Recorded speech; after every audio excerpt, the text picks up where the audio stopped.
So, you're an older man. Maybe you're in your 40s, 50s, or even 60s. You've seen the world, built a life, maybe even survived a few heartbreaks. And then along comes this young woman, vibrant, full of life, a little wild, a little mysterious. And for some reason, she gives you attention, not just polite small talk, but real attention. And suddenly, whether you admit it or not, you start feeling alive in a way you haven't yet in a while. It's flattering, it's exciting, and it's exactly where most men start making mistakes they don't even realize they're making. You see, there's something very specific that happens when an older man is drawn to a younger woman. He forgets that he's already complete. He forgets that all the years, the battles, the lessons, those are his power. But in that rush of dopamine, he starts adjusting. He starts softening his edges, shrinking himself down, trying to fit into her world, instead of standing solid in his own. And that's when the dynamic flips. She stops seeing a man and starts seeing a guy trying to impress, trying to be cool, trying to win her. And just like that, the attraction disappears. This video isn't about judgment. It's about clarity. It's about helping you keep your dignity, your masculinity, and your self-respect intact in the face of temptation, admiration, or even genuine connection. We're going to talk about what not to do when you're in the presence of a younger woman, and how a stoic man, a grounded man, a man in full possession of himself would approach this entire situation differently. These aren't just dating tips. They're life strategies. So if you're tired of being confused, manipulated, or thrown off course by someone who hasn't even lived half your life yet, this is going to be a wake-up call. You didn't. I know you need it. Stick around, because by the end of this, you're going to see exactly where men fall and how. You can rise by doing less, not more. Number 1. Don't try to be her age. You're not her peer. One of the most common mistakes older men make when engaging with younger women is trying to shrink themselves down to her world, trying to talk like her, dress like her, or pretend they get her pop culture references. It usually starts from a good place, a desire to connect, to relate. But what actually happens is the complete opposite. You lose the very thing that made you interesting in the first place. The moment you try to act like her peer, she stops seeing you as the grounded, composed, experienced man, and starts seeing you as someone trying too hard. And no matter how subtly you do it, she can feel it. Women, especially younger ones, have a sixth sense for authenticity. When an older man tries to be cool by mimicking her lifestyle, it feels off, not because of the age gap, but because of the insecurity underneath. The reality is, your age is not your disadvantage, it's your edge. You've lived, you've failed, you've risen again. You carry something she doesn't even understand yet presents. A deep, unshakable presence that only comes from time in the trenches of life. That's what draws her in, not your ability to name some trending TikTok dance or quote her favorite Netflix show. But too often, older men feel they have to keep up, when in fact, the most attractive thing you can do is slow down, be still, be solid. Let her run her youthful energy around you while you stand firm in your center. Let me give you a real-world example. Imagine you're on a date, and she mentions how obsessed she is with some 23-year-old influencer. You could pretend you know who that is, laugh along, maybe even pull out your phone and fake scroll like you follow them too. Or you could simply smile and say, I don't follow that stuff much. I'm more into conversations that don't disappear in 24 hours. But one sentence, that's strength, that's difference, that's mystery. And that's exactly what catches her off guard in the best way possible. Not because you're trying to be her, but because you're reminding her you're not. That's the paradox. The moment you stop trying to be relatable, you become magnetic. Number 2, don't become her emotional sponge. Another trap older men often fall into is becoming the emotional sponge for a younger woman, absorbing all her chaos, confusion, and childhood wounds in the name of being there for her. It starts innocently enough. She opens up about her past. Maybe her ex treated her badly. Maybe her parents were never around. Maybe she's working on herself. And because you're older and emotionally mature, you listen, you want to help. You feel like, maybe, just maybe, she sees something in you she can't find in boys her age. But slowly, you find yourself being her therapist, her emotional dumping ground, her midnight phone call when life feels overwhelming. And deep down, you think this is building a connection. You think, if I'm the one who understands her, she'll choose me. But the truth, that's not romantic bonding. It's emotional outsourcing. Especially younger ones will often unconsciously gravitate toward or older men for a sense of stability. But if you confuse emotional caretaking with attraction, you'll get stuck in the most frustrating position possible. The friend zone dressed up as intimacy. You'll hear about her bad decisions, her confusing dates, her mental health spirals, but none of it will lead to respect or desire. Why? Because a Stoic man doesn't entangle himself in drama to feel needed. He provides calm by simply being calm. He listens without rescuing. He offers insight without investment. There's a difference between being emotionally available and emotionally absorbent. One is grounded, the other is needy, dressed up as nice. Imagine she calls you crying about her latest situation, and instead of diving into fix-it mode, you just say, "That sounds like a lot. I hope you give yourself space to figure it out." That one line, it signals that you're present, but not caught. She feels seen, but not able to latch on and pull you into her emotional storm. That's Stoicism in practice. It's not about being cold. It's about knowing the difference between offering presence and sacrificing your peace. A man who's mastered his emotions doesn't let someone else's turbulence pull him off course, no matter how pretty the storm looks. Number 3, never chase her validation. Let's talk about a mistake that quietly kills the respect dynamic between an older man and a younger woman chasing her validation. It doesn't look like desperation at first. It starts subtle. You compliment her one more time than she deserves. You wait longer for her replies. You soften your standards just to keep her interested. You change your tone. You filter your truth. All for one thing, her approval. But here's the thing, the moment you need her validation, she loses interest. You're not just a man anymore. You become a performer. You stop leading and start pleasing. You're not in your masculine. You're orbiting her emotional world like a moon desperate for gravity. That's not attraction. That's erosion. And for a younger woman, someone still learning who she is, still exploring her identity, this becomes a power game. Not always consciously, but instinctively. She senses when your center is off balance, when you're bending instead of standing. And instead of admiring your flexibility, she starts to test more. Pull back, go cold, just to see if you'll chase again. You don't win her respect by being agreeable. You win it by being centered.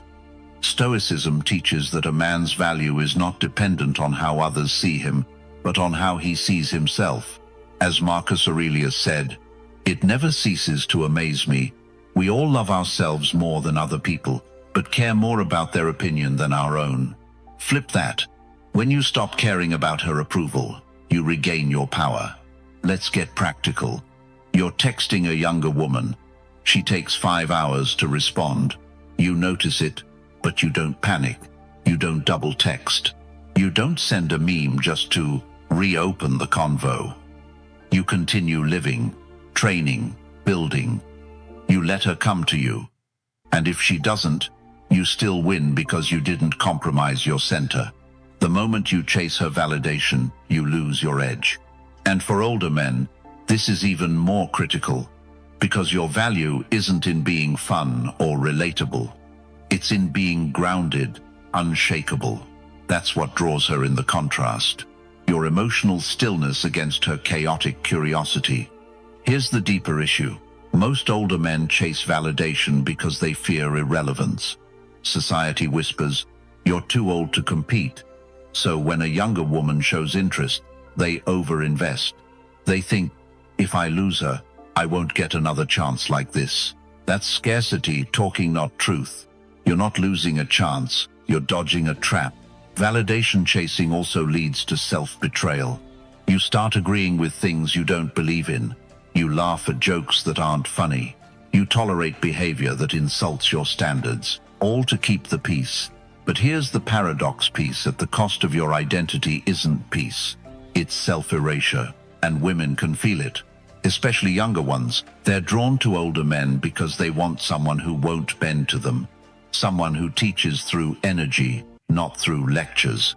When you stop chasing her validation, you give her something far more magnetic, something to prove herself to. Let me tell you about Tom. Tom's 48, divorced, successful. He started dating a 28-year-old. At first, things were exciting, but he started overcompensating, planning expensive dates, complimenting her constantly, adjusting his beliefs to avoid arguments, and slowly, she started pulling back, less engaged, less respectful. One day she told him, "I just don't feel that spark anymore." What she really meant: you lost your edge. After the breakup, Tom shifted. He stopped performing. He started working out again, built a new business branch, reconnected with his mission. Months later, the same woman reached out. And this time, he wasn't the same man. He didn't need her approval. He had become the man he should have been from the start. And she could feel it. That's the power of not chasing. That's Stoic strength in action. You don't need her to clap for you. You don't need her to agree. You don't even need her to stay. You just need to stay centered. And when you do, she'll either rise to meet you or fall away. Either way, you win. Comment below, "I lead from center," if you're done performing and ready to live in your truth. And don't leave yet, because what happens when you stop trying to impress might just flip the entire dynamic. Number 4. Don't try to impress. Lead instead. You're not here to impress her. Let that sink in for a second, because everything in modern dating screams the opposite. Flashy dinners, clever text games. What do I say to make her like me? But if you're an older man dealing with a younger woman, trying to impress her is exactly what drains your presence and destroys your edge. Here's why. The moment you shift from leading to impressing, you move from masculine to performative. You make her the judge. You make yourself the contestant. And that subtle shift changes everything. Now you're not holding the frame. You're asking her to hold it. That dinner reservation you rushed to make. That new shirt you bought just because it might catch her eye. That carefully worded compliment you hesitated to send. She can feel all of it. Not in the details, but in the energy. And that energy says, "I hope this works." That's not attractive. That's insecure. Now don't get it twisted. Leadership doesn't mean domination. It doesn't mean barking orders or acting superior. It means direction, presence, stability. And when you're with a younger woman, especially one who's used to emotional chaos from guys her age, what she's secretly craving is someone who doesn't wobble, someone who doesn't need applause to move forward. You show that by leading. Leading isn't about being loud.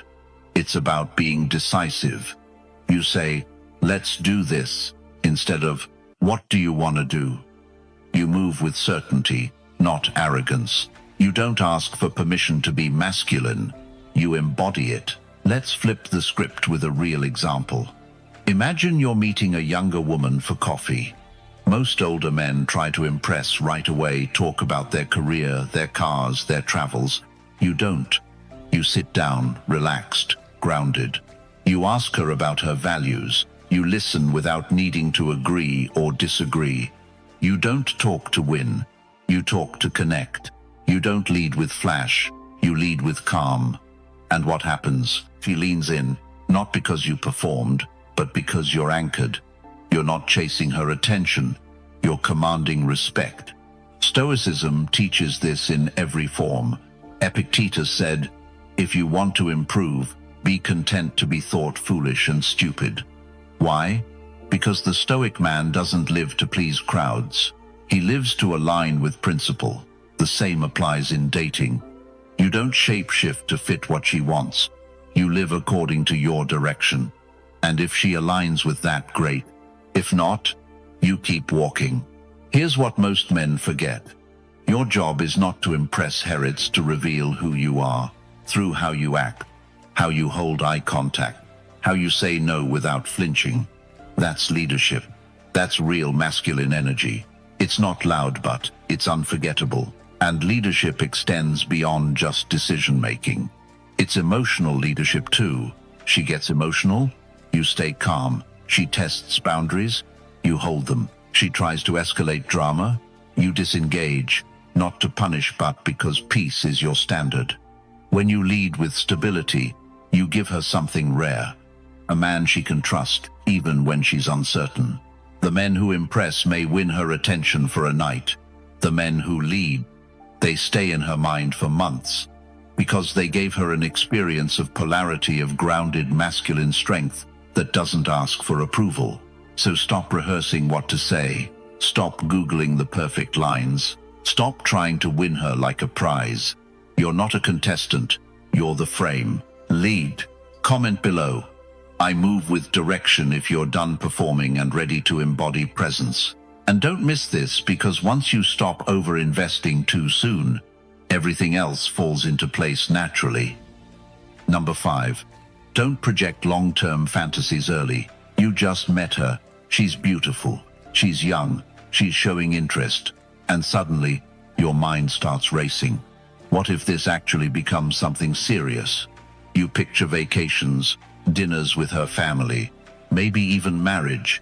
You imagine what it would feel like to have someone this vibrant beside you long-term. You play out scenes in your head and none of them have happened yet. But your emotional investment is already real. That's the danger. Because the moment you start projecting a future with her too early, you stop seeing her clearly. You stop observing and start imagining. And that imagination becomes a trap. Here's why. You begin to respond to who you hope she is, not who she's actually showing herself to be. Every red flag becomes just a phase. Every gap in values becomes something we'll work through. You minimize what matters because you're addicted to the fantasy. And when that happens, she feels it. Not in your words, but in the energy. She feels the weight of your expectations. She feels your rush. And for a younger woman, that pressure isn't flattering, it's suffocating. She didn't ask to be your forever. She's just getting to know you. Let's ground this with something Stoic. Epictetus warned, when you are about to put your hand to something, remind yourself what it is. Dating isn't fantasy building, it's data collection, especially early on. Your job isn't to imagine where it could go. It's to pay attention to where it is. And most importantly, to see clearly. When you project too far ahead, you stop being present.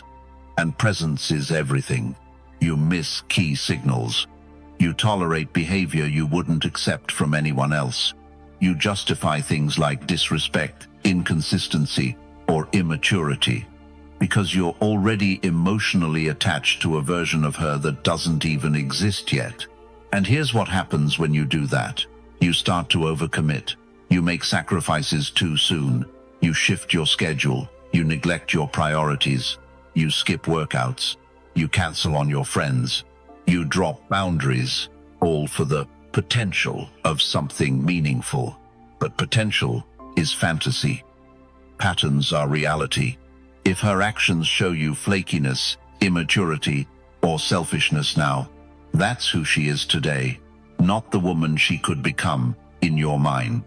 And no amount of projecting changes that. There's nothing wrong with having hope, but hope without observation becomes delusion. And for an older man, that kind of delusion costs more than it does for a younger one. You're not just risking feelings, you're risking your time, your energy, your mission. And that's a price you can't afford to waste. Let me give you an example. A guy named Dean, 52, successful, emotionally intelligent, started dating a woman in her mid-20s. She was playful, spontaneous, magnetic. Within 2 weeks, he told his friends, "I think she could be the one." He started changing his routine to fit hers, skipped business trips, reprioritized his finances to build a future. But she wasn't showing the same commitment. She'd cancel last minute, ghost him occasionally, say one thing, do another. And instead of confronting it, he romanticized it, told himself, "She just needs time." Fast forward 3 months, she moved on. No warning, no closure, just disappeared. And Dean was wrecked not because of what he lost, but because of what he thought he had. He wasn't grieving her. He was grieving the future he created alone. That's what projection does. It builds castles in your mind that reality can't support. So what's the Stoic way? You stay rooted. You stay curious, but not committed too early. You observe patterns, not just potential. You slow the emotional pace even if the physical chemistry is strong. You don't imagine 10 years together before you've seen how she handles disappointment, stress, or conflict. Because attraction is easy, compatibility is tested. Instead of planning the future with her, watch how she behaves in the present. That's where the truth lives. Comment below. I live in the real if you're done fantasizing and ready to observe with clarity. And don't go anywhere. Because what happens when you stop being her option is something most men never learn in time. Number 6. Don't be her backup plan or emotional filler. Here's a hard truth most men don't want to admit. Sometimes you're not the main guy in her life. You're the just in case, the maybe. The emotional crutch she leans on when the guy she really wants isn't around. You become her therapist, her entertainment, her safety net, but not her priority. And if you're not careful, you'll confuse attention with affection. She texts you when she's bored, calls you when she's sad, flirts just enough to keep you around, but never fully commits. One day she's warm, the next she disappears for a weekend and comes back like nothing happened. You justify it. You say, she's busy, or she's figuring things out. But deep down, you feel it. You're not her first choice. You're her convenience. And that should never be your position. Because here's the truth. Women don't fall for men they can lean on. They fall for men they can look up to. If she knows you'll always be there, no matter how little she gives in return, she stops valuing you. Not because she's cruel, but because humans naturally devalue what's always available, especially when it costs them nothing. Stoicism teaches us to honor the self, to withdraw from anything that disrespects our standards. Seneca wrote, "Associate with those who will make a better man of you." The inverse is just as true. Avoid those who reduce you to half of who you are. Being a backup plan is a silent killer of masculine energy. Because slowly, without realizing it, you start to shrink yourself. You become more agreeable, less honest. You filter your truth so she doesn't walk away. You keep showing up, hoping one day she'll see your worth. But women don't see your worth when you make yourself small. They feel your worth when you set boundaries and mean them. Let me give you an example. Paul, 47, started talking to a 26-year-old he met through friends. She was magnetic, smart, unpredictable. They'd hang out every couple weeks, great conversations, playful chemistry, but she never made anything official. She'd ghost for days, then call him crying about another guy. And Paul, he'd pick up every time. He thought being supportive would win her over. But what she saw, a man she could use to process her feelings, until someone else called. One day, she told him, "You're like my safe place." It sounded sweet, but Paul realized it wasn't romantic, it was convenient. He cut contact that night. 3 months later, she reached back out. This time, different tone. She saw he wasn't there to catch her anymore, and that changed the dynamic. Why? Because Paul reclaimed his position. He stopped being a safety net. He became a standard. You don't become desirable by always being available. You become desirable by being selective with your presence. You're not here to be the rebound, the placeholder, the man she cries to about the guy who actually gets her attention. You're the man who doesn't settle for half love. So what does this look like in practice? If she only calls when she's emotional but not when she's happy, step back. If she only texts you when she's lonely but avoids commitment, stop replying. If she treats you like an emotional sponge, absorb nothing. Let it bounce off. You don't need to block her. You don't need to be cruel. Just withdraw the privilege of your energy, quietly, firmly, without drama, because your energy is not cheap. Women don't regret losing the man who was always available. They regret losing the man who knew his worth and walked when things felt unbalanced. That's the Stoic move. Calm, clear, detached. And if she comes back, it's not because you begged. It's because your absence spoke louder than your presence ever did. Comment below. I won't be her option if you're done holding space for people who won't hold you. And stay right here, because what happens when you finally put your purpose first is what truly separates you from every man she's ever known. Number 7. Never lose your mission for her. This is where a lot of strong men get weak, right here. Not when she ignores you, not when she tests you, but when she starts to feel special, when things get emotional, when the chemistry is high and you start to think, maybe she's worth bending for. And little by little you shift. You skip a gym session, you postpone a work goal, you put off that business idea, you spend less time with your circle, more time on your phone. You start responding faster, changing plans to fit hers, rearranging your path so she can feel more comfortable in it. That's how it starts. It feels harmless, even romantic. But what's actually happening? You're stepping off your mission for her. And that's the beginning of the fall. Because women, especially younger women, want to be your mission. They want to feel safe inside a man who's already on one. They want to be part of your world, not the thing that defines it. You see, masculinity isn't about control. It's about direction. The more clear and grounded your direction is, the more magnetic you become. When you start leading with your mission, your purpose, your discipline, your Koj feels it. She might test you. She might challenge your priorities. But if you hold the line, she respects it, even if she doesn't admit it out loud. Stoicism teaches us this constantly. Marcus Aurelius didn't ask what others thought of his path. He stayed the course. He said, "A man's worth is no greater than his ambitions." So let me ask, what do you become when you trade your ambition for comfort? You become forgettable. A man without a mission is just waiting to be replaced. He becomes emotionally dependent, reactional. He lives and dies by her moods, and she can feel it. And once she feels that shift, once she becomes the center of your energy, she will either lose interest or, worse, lose respect. Let me show you how this plays out. There was a guy named Jordan, 45, high-level exec, built a successful company from scratch. He met a woman in her mid-20s, brilliant, playful, beautiful. She challenged him. He liked it. They got close. But over time, he started changing things. He skipped out on business trips, reworked his mornings to match her sleep schedule, delayed an investment because things were getting serious.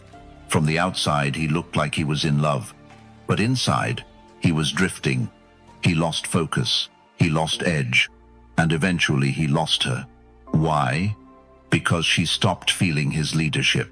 He was no longer the man she was drawn to, the one who was building something, moving forward, alive with purpose.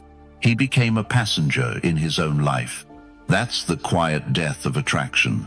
Not because you failed, but because you forgot what made you powerful to begin with. Never confuse love with surrender.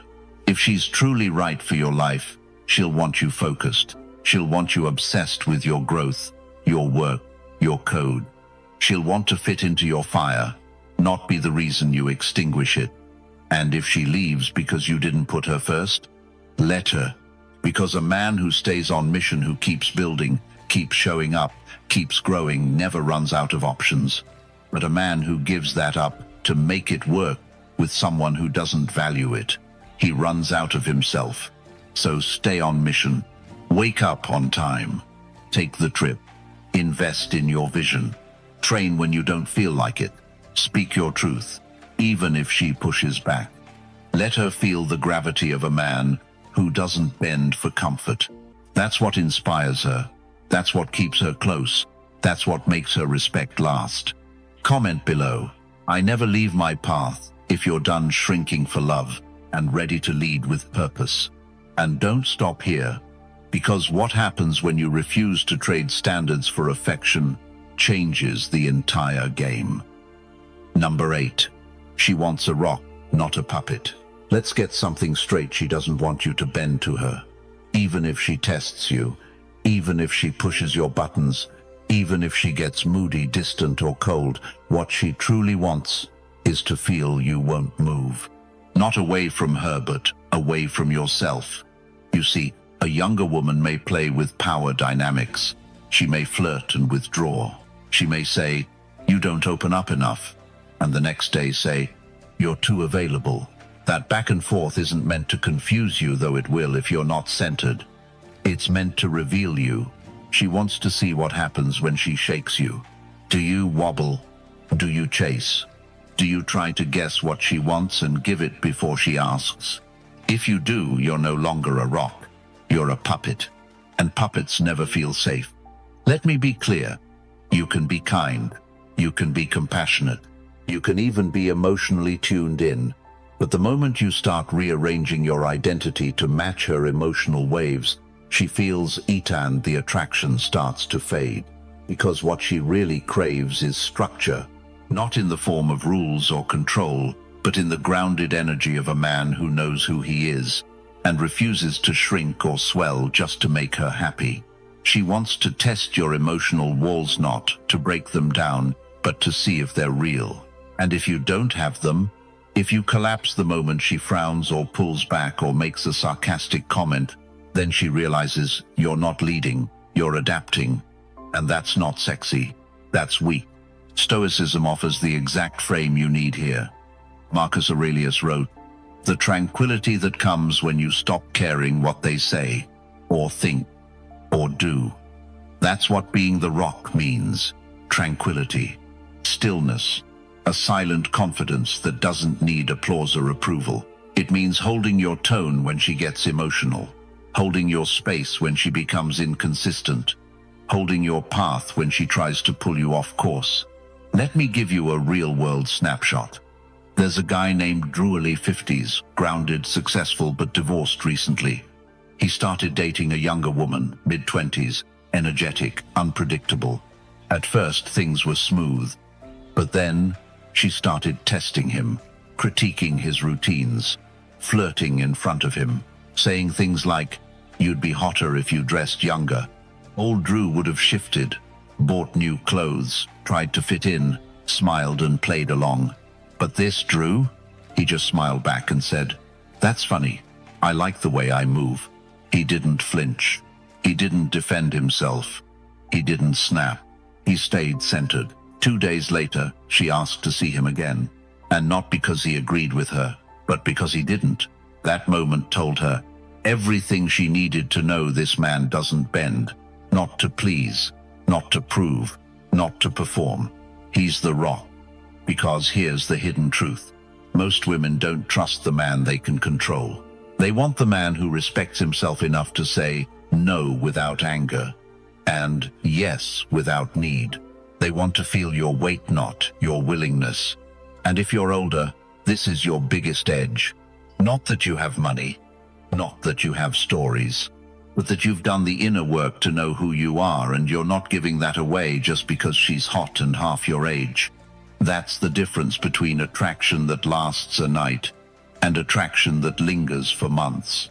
You don't win her heart by becoming her puppet. You earn her respect by staying the rock she can't shake. Comment below. I hold the line if you're done shrinking and ready to stand your ground. And stay tuned, because the moment you stop letting her pull your strings, something powerful shifts in who really holds the frame. Number 9. Don't buy her time, command her attention. There's a dangerous idea a lot of older men carry when dating younger women. If I offer in time, gifts, comfort, she'll stay. But here's the brutal truth. You don't buy a woman's attention, not the kind that matters, not the kind that lasts. You command it. Let's break that down. When a man starts paying too much, whether it's dinners, attention, emotional labor, he tells her one thing: my value is external. That if he doesn't spend, she won't stay. If he doesn't impress, she'll lose interest. And when she feels that, she might stick around, but not out of desire, out of convenience. And when a woman stays because it's easy, not because she's drawn to you, you've already lost. A younger woman, especially one who has options, doesn't need a sponsor. She needs a signal. A signal that you don't just have resources, you have restraint. That you're not trying to earn her attention, you're someone who naturally attracts it by the way you move, your presence, your energy, your direction. That's what commands attention. And the Stoics knew this. Marcus Aurelius didn't write about winning people over. He talked about inner stillness. He said, waste no more time arguing what a good man should be one. That same idea applies here. Stop trying to perform like the right man. Just be him. Commanding attention doesn't mean being loud. It doesn't mean being arrogant. It means being so centered in your life that she has to lean in to understand what drives you. It means speaking less, moving with intention, and knowing your time is valuable even if you're alone. Let me give you a quick story. Dan, 50, met a 27-year-old at a networking event. They hit it off. She was fun, curious, and clearly used to attention. Most men threw money, compliments, favors. Dan didn't. He set plans that worked for him. He didn't chase texts. He showed up when he said he would, but never overextended. At first, she tested him, took a while to respond, showed a little attitude. Dan didn't flinch. He didn't try harder. He stayed calm, playful, unbothered. And what happened? She started chasing his time. Not because he gave more, but because he didn't need to. You command attention by living a life that doesn't need her in it, but would welcome her if she adds value. You're not trying to earn her interest. You're giving her the opportunity to experience your gravity. Comment below. I don't chase if you're ready to stop buying and start embodying real presence. And stay right here, because once you stop performing for her attention, you unlock something she didn't know she needed. Number 10. Let her earn your depth. You've got years behind you. Lessons learned the hard way. You've been through heartbreak, wins, failures, doubt, rebuilding. You carry scars, visible or not, that younger men don't have yet. That's depth, and it's powerful. But here's the mistake too many older men make. They give that depth away too easily. You meet a young, beautiful woman. She's magnetic. She smiles. She listens. And suddenly, you're opening up everything. Your stories, your beliefs, your fears, your past, all laid out in front of someone who hasn't earned it yet.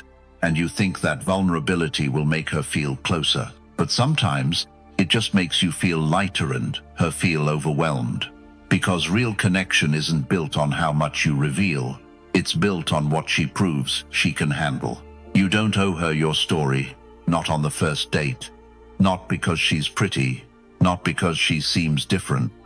She may be charming, curious, sweet, but your inner world is earned, not given. Let her show you she has emotional maturity. Let her show up consistently. Let her push through her own triggers before you start unpacking your truth. It's the same reason you don't give a child the keys to a Ferrari. Not because they're not valuable, but because they're not ready to handle the responsibility. You've got wisdom, but wisdom dropped too soon becomes a lecture. You've got passion, But passion poured out too fast feels like pressure. Let her earn access to what's beneath the surface. And don't confuse being guarded with being cold. You can still connect. You can still be warm, fun, present. But you don't lead with your inner world. You don't try to be deep to impress her. You let time, behavior, and consistency reveal if she's even meant to go there with you. The Stoics would call this restraint, self-mastery. Seneca once said, "As is a tale, so is life. Not how long it is, but how good it is what matters." The same applies to connection. It's not about how fast you get deep, it's about how real it becomes when you do. And real depth can't be rushed. Let me give you an example. Mark, 53, met a 29-year-old artist. On their first few dates, she kept asking deep questions: childhood, trauma, philosophy. Mark felt tempted to open the vault, but he didn't. Not because he was hiding, but because he was listening. Instead of sharing his whole story, he flipped it. He asked, "How do you usually handle conflict?" He watched how she reacted when something didn't go her way. He paid attention not just to her answers, but her energy. Weeks later, after she'd shown emotional steadiness, integrity, and real curiosity, he opened up. And it landed. Because now she was ready. Now, she earned it. That's what makes your depth valuable. It's not how much you share, it's that not everyone gets to hear it. Comment below. I protect my depth if you're done giving your soul to anyone who smiles. That's it, brother. If you've made it this far, you're not like most men. You're not here just to chase attention or play surface-level games. You're here to lead, to grow, to master yourself. That's exactly what this channel is for. So if you felt any part of today's video hit where it needed, to subscribe right now. Not just to watch, but to walk with other men doing the same work. And if you want to go even deeper, if you want access to exclusive Stoic tools, longer form breakdowns, and a brotherhood of men who live by these values, join the Stoic Inner Circle. The link is below. You'll feel the shift immediately. Thanks for showing up today. And remember, you're not chasing her, you're building you. I'll see you right here tomorrow.